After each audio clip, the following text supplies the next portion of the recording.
The big city at night. Darkness no longer exists in many places around the world. The change was fast, maybe too fast for our internal clocks. Organisms had adapted to the rhythm of day, night, and the seasons over millions of years. We've only had artificial light for a few decades, but it's increasing exponentially.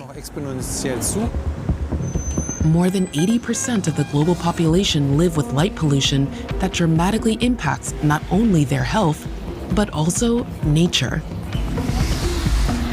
Is our insatiable hunger for even more light worth the resulting diseases and the disappearance of more and more species?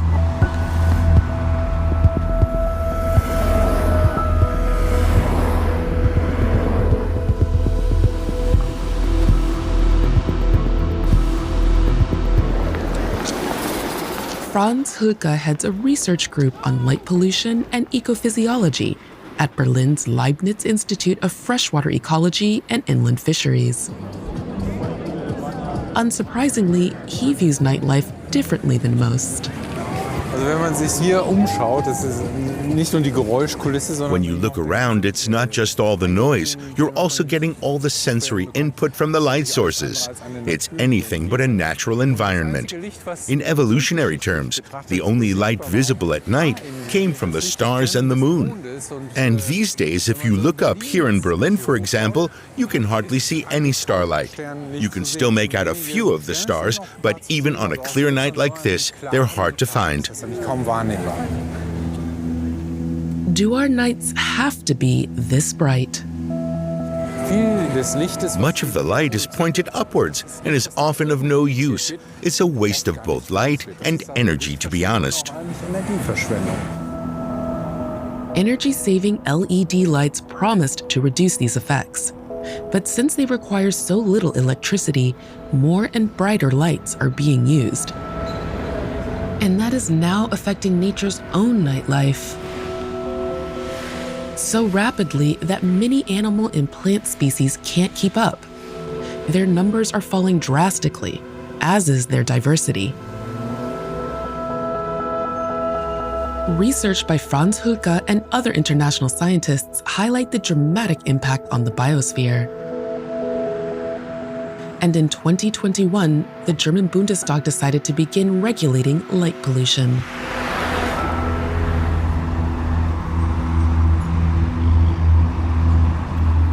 Since it was founded in 1988, the International Dark Sky Association has also been working to win back natural darkness.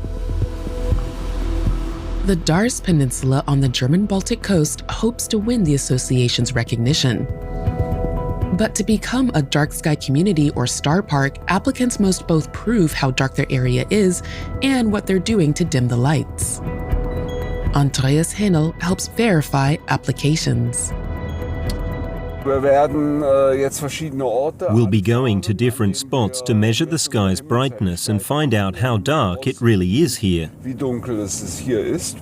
want to measure several locations if possible, to see how bright the radiation is outwards as well as the impact.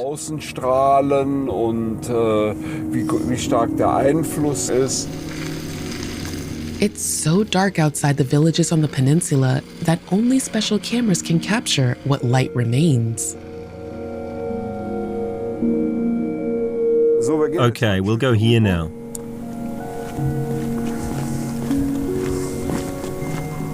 Andreas Henel measures at new moon, when nights are darkest. He uses 2 digital cameras with fisheye lenses and long exposure times.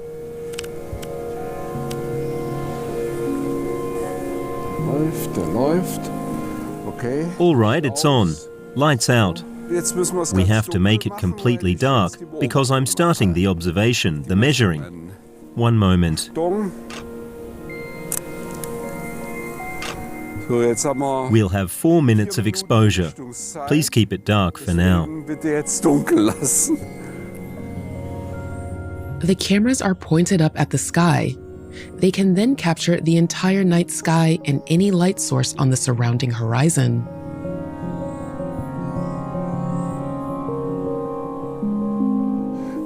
We're about to see the first image.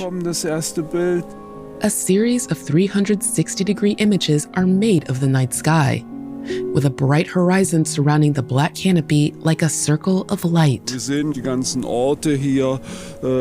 see all the different places that are light sources with an arch of light around them and the light scattering upwards. We have light clouds above us, which is why it's relatively bright now. This phenomenon, when humidity and clouds reflect artificial light and scatter it over huge areas, is known as sky glow. The bright outer edge of the 360-degree image shows that sky glow can be seen nearly everywhere on the horizon. Andreas Hennel measures the brightness based on the photos. He can then determine the quality of the darkness. Sky brightness is pivotal. To qualify as a dark sky community, an area must score above the 20 mark.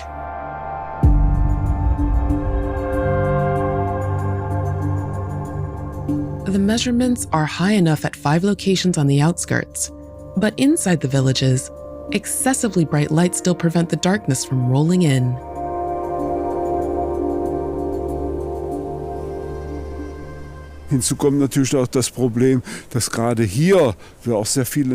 Another problem is that we have a lot of nocturnal animals here. But regardless of that, it would be good if we had a place where we couldn't see any artificial light sources in the sky. These lights are brighter than all the stars up there, and a star park should try to eliminate bright light sources.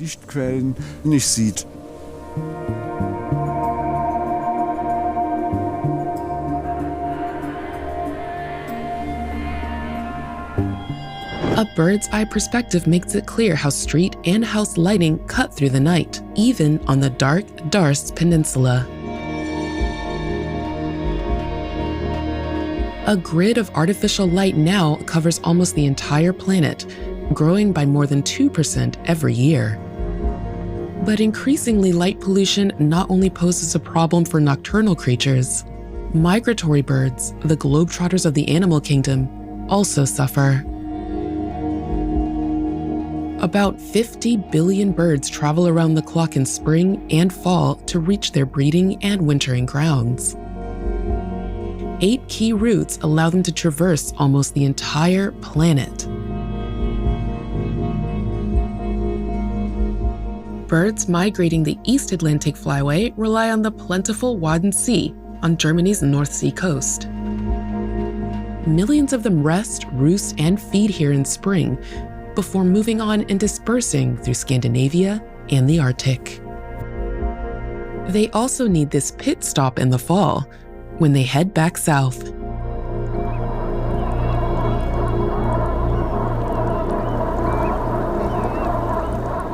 Many migratory birds take a break on the island of Spikarug to replenish their energy reserves. Plenty of food for oyster catchers, bar-tailed godwits, little ringed plovers, dunlins, and many other species. Spikarug is part of the Wadensee National Park, a protected ecosystem in the German state of Lower Saxony. The mudflats are home to up to 12 million birds in both the spring and fall.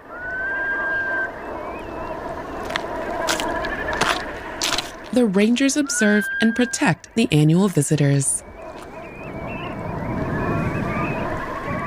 Peter Sudbeck is the director of the national park and coordinates all conservation efforts in an area covering 3,500 square kilometers.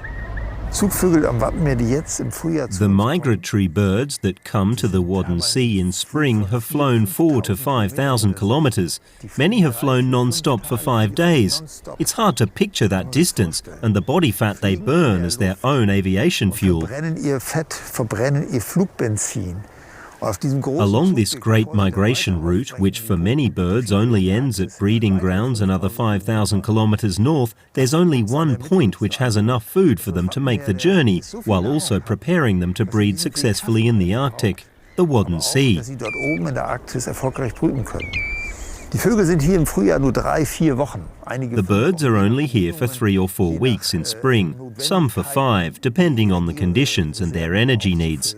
But in this short time, they'll gain between 50 and 100% of their body weight, depending on size and species.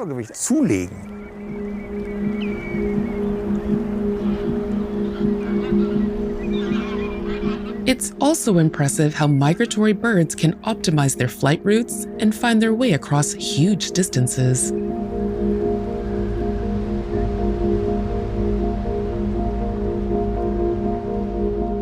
They rely on the Earth's magnetic field as a compass and navigate by using the sun during the day and the stars at night. That's how it's always been, even along the East Atlantic Flyway. But animals are becoming increasingly disoriented because of the nocturnal lights. Coastal towns, harbors, oil rigs, even ships now light up the route. The artificial lighting diverts many birds from their ideal route.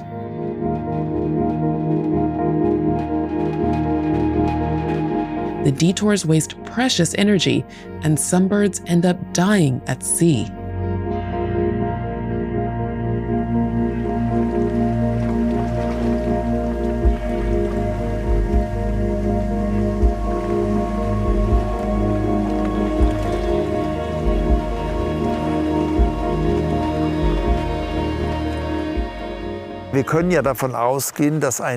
We assume and can see that an artificial light source is attractive and draws flying birds in, just as it would us. That can lead to collisions. Birds used to collide with lighthouses, for example, but now they collide with wind turbines or other light sources because they're tempted by them and diverted from their routes. And so light pollution at sea should of course be seen as a serious hurdle that has to be eliminated. When migratory birds fly under cloud cover in bad weather, they can no longer use the stars and moon for orientation, making artificial lights especially dangerous. Researchers can only estimate how many birds collide with light sources at sea or that crash due to exhaustion before disappearing into the deep. But studies on land suggest that the number on the oceans is in the millions. I think the current change in light will affect the ecology and individual species in ways we can't even imagine today. We need to broaden our research to give us the scientific and fact-based knowledge to make conservation decisions, allowing us not only to convince others, but also to act as quickly as possible or even preemptively when it comes to light pollution. The light smog is not only affecting flight behavior. Other behavioral changes have also been found in a variety of animals. The nightjar commutes between Africa and Europe.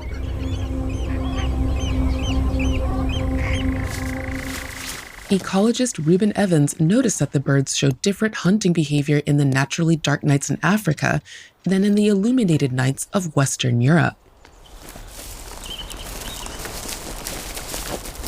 He traps them near the Hoge-Kempen National Park in Belgium as part of long-term studies. He uses special nets to avoid harming the birds. We need to catch these birds because we try to invest individual behaviors in response to light conditions. In order to do this, we need to catch individuals in order to put tracking devices on them. And this way we can study how they fly, where they fly to, where they eat, how much they eat, where they incubate the eggs. This loudspeaker emits the call of a male nightjar. Ruben Evans uses it to lure both competing males and curious females. It's windy, huh? And there he is.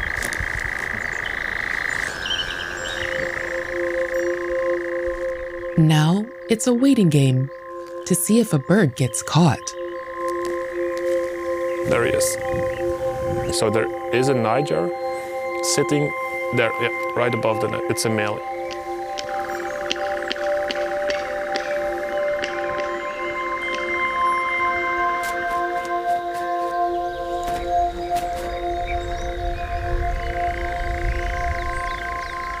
These nightjars, they are so fascinating. Most people have never seen them.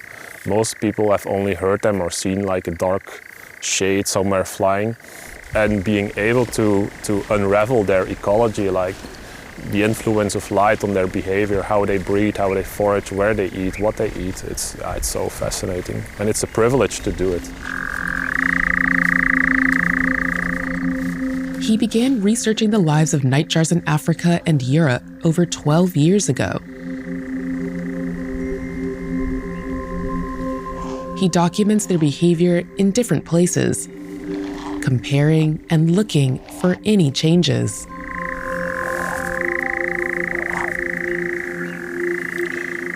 This one is a nice male.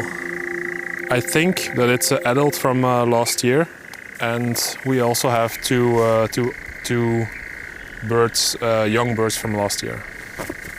So it's a relatively good evening.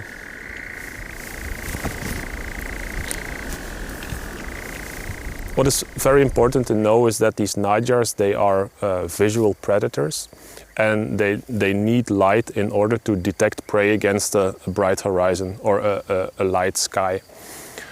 So they need light to detect prey, but also to fly. Under natural circumstances, this would mean that as soon as there is no moon above the horizon or there is no more daylight, these birds, they cannot do anything. They have to sit still, they have to wait until there is light again.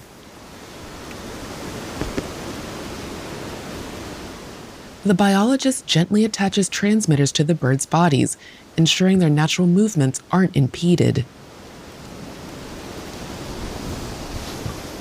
He also attaches an accelerometer, a device that lets them know remotely when the birds are resting, flying, or pouncing on insects.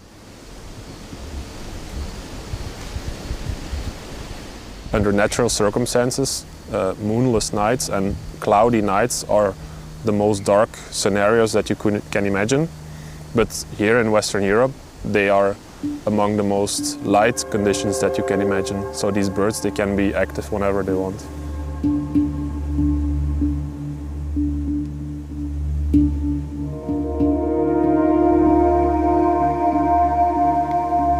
Our data show that these birds in Mongolia and Africa, they don't fly when there is no moonlight.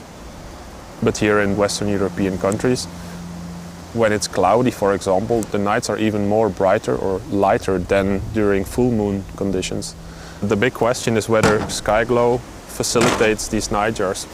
And that is also my hypothesis, that nightjars, when they are subjected to sky glow, are able to use this as some sort of artificial light source, an artificial moon, and that they are able to be active at moments when they shouldn't be active. Nightjars are different. They don't seem to be harmed by light pollution. They seem to use it to their advantage. But the question of whether artificial light is good or bad for nature is not just about individual species, but the entire ecosystem.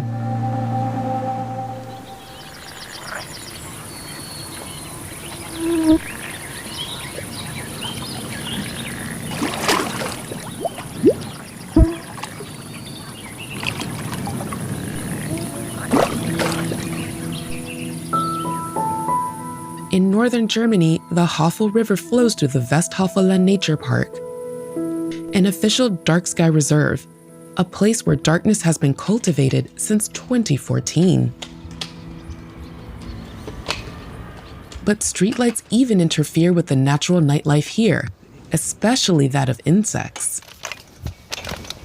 Ecologist Sophia Johannesson is investigating the damage. Her ongoing research project, known as Tatort Streetlight, is looking at the effects of artificial light on the insect population, especially near natural bodies of water. She traps insects buzzing around the light and can then identify them in her laboratory. Die Havel ist so 200, 300 Meter von hier weg und wir wollen untersuchen, The Havel is about 200 to 300 meters away, and we want to know whether the aquatic insects are also attracted by these streetlights, and if so, to what extent. Because aquatic insects are extremely sensitive to brightness and have, like other insects, adapted to nature's daily rhythms.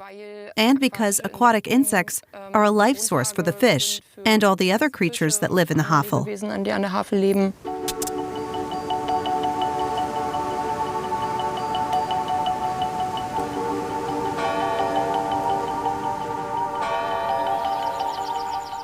Many flying insects that move at night are closely linked with aquatic ecosystems. Their lives often begin as larvae below the water surface. Mosquito larvae take about 10 days to hatch. As soon as it unfolds its wings, it starts looking for a partner to reproduce. It can then lay its own eggs in the water. A few days later, the life cycle begins anew. But permanently bright nights can disrupt the search for a partner. The streetlights work like a magnet or an irresistible attraction for insects, especially flying insects. They think it's the moon or the stars, so they're drawn towards it and constantly try to readjust themselves, flying disorientedly around the light above, especially around its source. Many insects, birds, and other animals use the stars to navigate when looking for food and partners.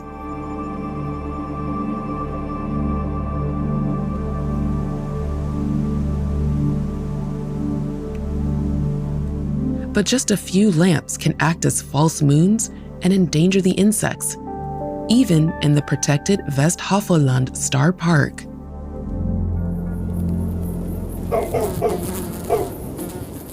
Sophia Johannesson is looking into a phenomenon known as the vacuum cleaner effect, where lights suck insects from the environment. The confused insects try to fly away, but are always drawn back to the lamp. They eventually become exhausted and die. But a closer look reveals that these lights aren't a danger to every species. For some, they're more like a well-lit, all-you-can-eat buffet.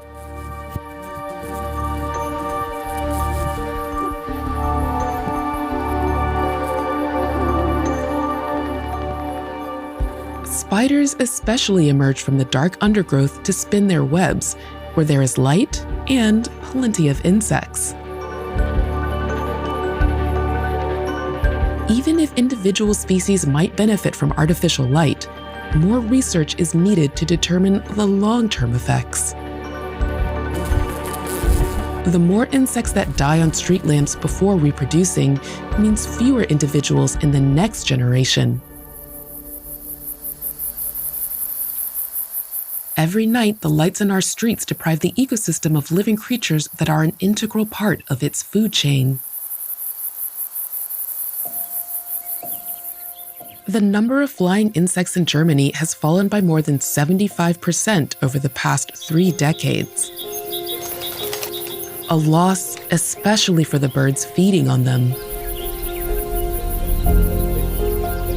Research in the Westhavelland Nature Park is looking at how artificial lighting affects biodiversity and biological processes.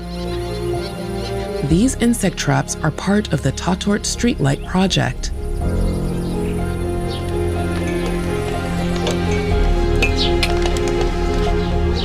The findings should help create nature-friendly street lamps to better protect the insect world.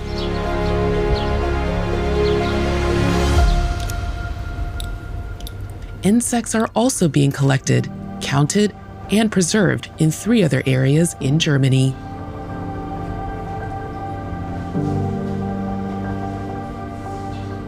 The samples are then sent to Franz Hülke in his Berlin laboratory at the Leibniz Institute of Freshwater Ecology and Inland Fisheries. There, an entire team of experts identifies and analyzes the animals. The study isn't complete, but the loss in both the numbers and diversity of insects is already clearly visible. Many of the moths are protected species, including the garden tiger moth. It's always a shame to find them here and see how sensitive they are to light. But you also realize that these are all potential plant pollinators that can no longer do their job.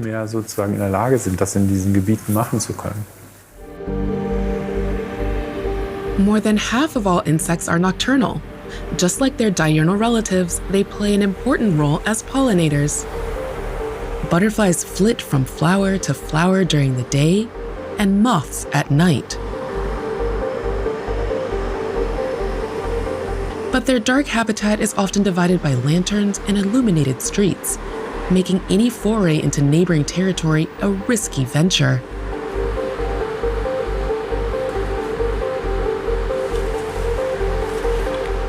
This often puts potential mating partners out of reach.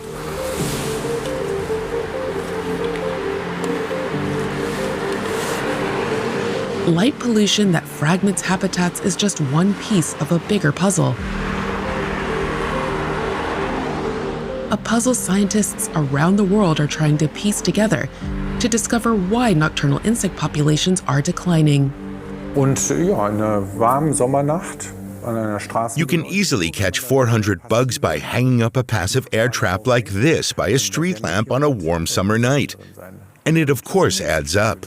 We have about 9 million spots with street lighting in Germany, and if you multiply those by 400 for a summer night, it brings us to over 1 billion insects that are lured out of their habitats in a single night by these 9 million vacuum cleaners, to keep the analogy.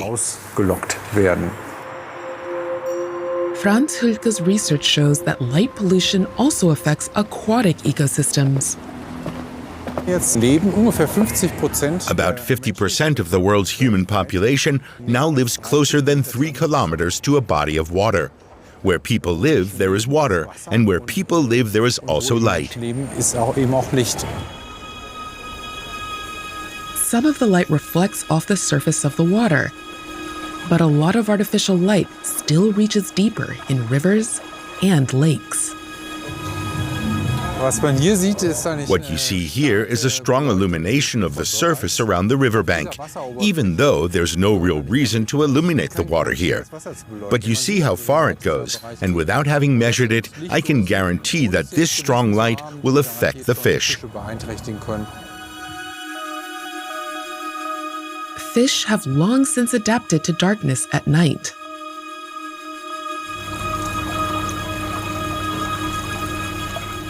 At his institute, Franz Hülke is conducting behavioral studies to better understand how artificial light affects fish.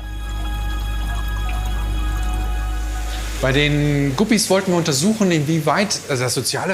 these guppies to investigate to what extent social behavior is altered, but also how risk-taking and general activity are affected by nighttime light.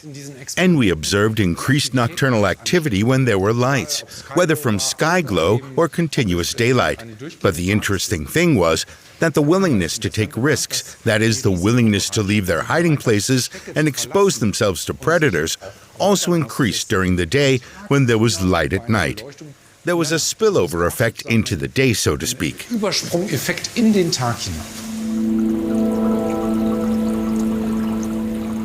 hormone melatonin, which also affects humans when it gets dark, is partly responsible for this change in behavior.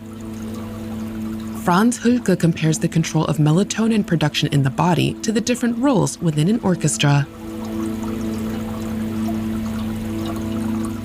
You could say that the body's cells are like the musicians. And although the whole score is coded into their DNA, and these are very good musicians, they still need a conductor. And that's our master clock. And in us, you'll find it just about here, the suprachiasmatic nucleus. Fish also have a master clock. Many animals, in fact, almost all organisms, have such a central pacemaker in their bodies, and that's the conductor. This master clock also influences melatonin production, which determines the sleep-wake cycle in humans and allows us to sleep at night. When it gets light and the receptors on our retina pick up light, melatonin production is suppressed. We have a complex control system in the center of our brain. The pineal gland only releases melatonin again when it gets dark, and little, if any, light reaches the eyes. Tiredness, loss of appetite, decreased body temperature, and low blood pressure are among the effects of an increased melatonin level. This is not exclusive to humans. Almost all vertebrates react similarly. Many studies have confirmed this in fish, who are particularly sensitive to artificial light after sunset. Even small amounts of light lower their melatonin levels, impacting their immune defense, reproduction, and growth. Das typische Sonnenspektrum am Tag ist blau dominiert. Darum macht es Sinn, zum Beispiel, dass The typical solar spectrum during the day is dominated by blue. That's why, for example, many terrestrial vertebrates are so sensitive to blue. It's a bit different with fish. The waters we're looking at, the spray in Berlin, for example, are very turbid. This means that here the blue wavelengths are absorbed relatively quickly, while red and yellow wavelengths travel much further. And we found that melatonin production is reduced no matter which color we have on the light. Blue, green, red. They react to all different colors.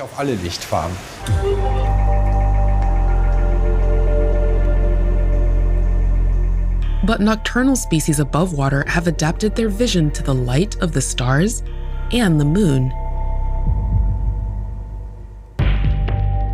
But humans have changed both the brightness and the colors of the night, a disruptive factor impeding the night vision of many animals.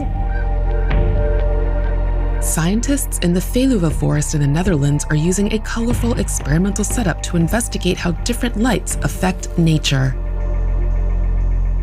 They've set up lamps in different colors, deliberately disrupting the night's darkness.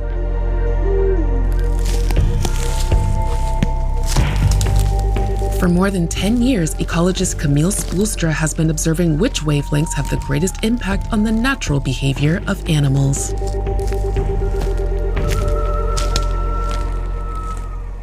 Place a light in an area, which is normally a pristine, dark, natural environment. You place those lights there, and from the moment it's there, it starts changing populations around it. Different animal species are affected in different ways, depending on the color of the light.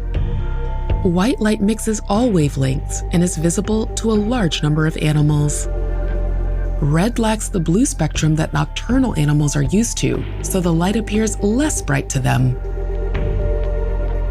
Green light with its high blue content shines brightest for nocturnal species with a correspondingly strong effect. What we know about the green light is that it actually shies away many nocturnal species, even more so than, for example, white light. And that has to do with the eye sensitivity of nocturnal species. They're relatively blue sensitive and relatively little red sensitive. Modern LED technology allows us to control the wavelengths of the lights and make them less harmful to wildlife. Like bats that have a flyway, where lights that actually cross this flyway. And these lights may actually block these bats from using this flyway. Now, if you illuminate the location with a red light, then bats may continue to use this flyway. And that may be a very effective way in mitigating the impact of light. But not every species reacts in the same way. Wood mice will avoid any place with light, but birds will stay in white light and sleep less. Each light affects the natural environment in different ways.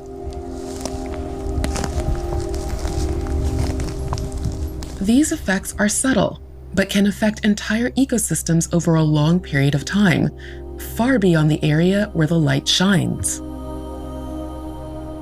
All these effects on species, they interact, and an effect on one species may carry over to an effect on another species, the so-called cascading effects in the ecosystem. So even if you're a species like a bird being active in the day, you may suffer from these lights because your insect prey species disappear from your environment because they need the night to forage. So yeah, many things can happen to an ecosystem, and many things will happen at different levels and will cascade through these different levels.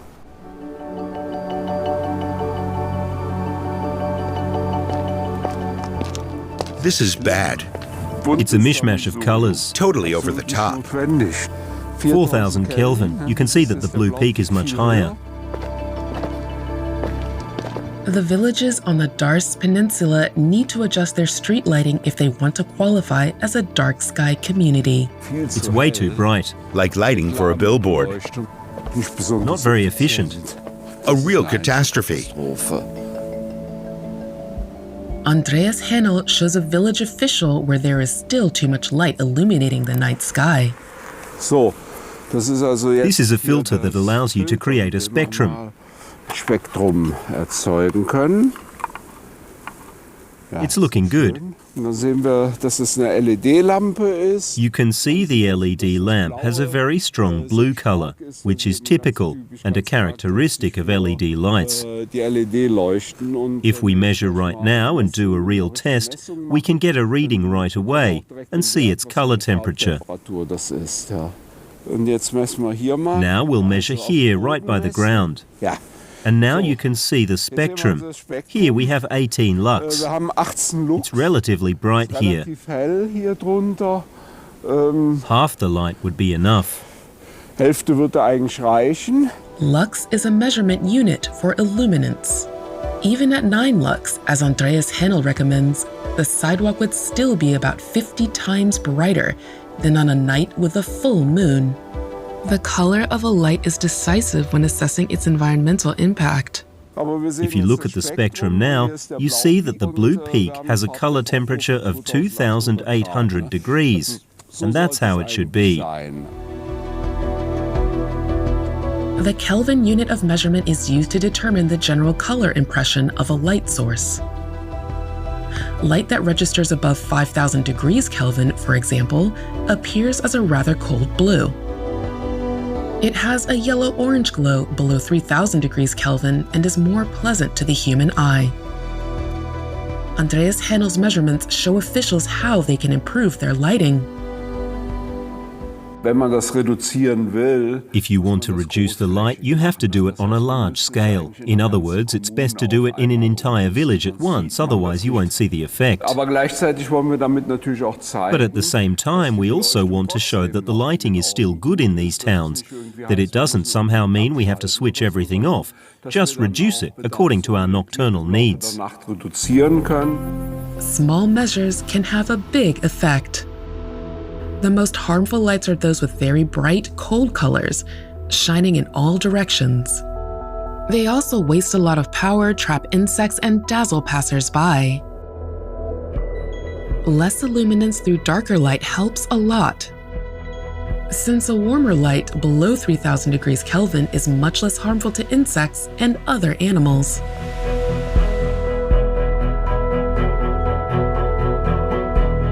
But the most important thing of all is targeted lighting. If we shield lamps and direct the light only where it is needed, nocturnal beings will be less affected and we can, once again, gaze at stars above.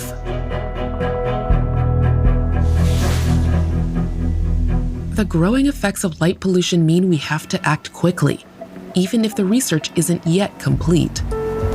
And Dark Sky Park coordinator Sabine Frank is doing just that in the central German town of Fulda. Her interest in light pollution was piqued a few years ago when she noticed some chestnut trees that still had leaves on them in November. Mir ist es aufgefallen. I realized that the trees couldn't drop their leaves. I don't think anyone ever noticed that, but I saw it and thought something was wrong. I always check the trees in the fall to see how they're positioned, whether there's a light next to them, and if they're able to drop their leaves. I have 1,000 photos of trees that are struggling because of the light. Durch Licht. Sabine Frank's photos clearly show that the branches closest to the street lamp are still covered in leaves, even though winter is just around the corner. The trees should have already parted with them to avoid damage from frost. The streetlights between the trees are clearly interfering with natural cycles. Plants react more to light radiation than to heat. The intensity, duration, and availability of sunlight give them the information they need to survive, telling them when they need to grow, absorb water, and drop their leaves. But streetlights trick branches into believing it's a different time of year, and so over the course of many years, the artificial light can lead to massive frost damage. Ich habe tatsächlich die Fotos genommen und bin in die Stadtverwaltung gegangen. I actually took the photos and went to City Hall, where I showed them to the city's planning officer, the woman who is responsible for everything that is built here. And she was like, "What?" She couldn't believe her own eyes. Everyone was very concerned at first, because these trees are loved by residents, and they need to be healthy. But it has to be said, Fulda took action by changing all the street lamps in the entire city. This was the beginning of a complete transformation of nocturnal Fulda. The city made numerous changes to become the first official dark sky city in Germany.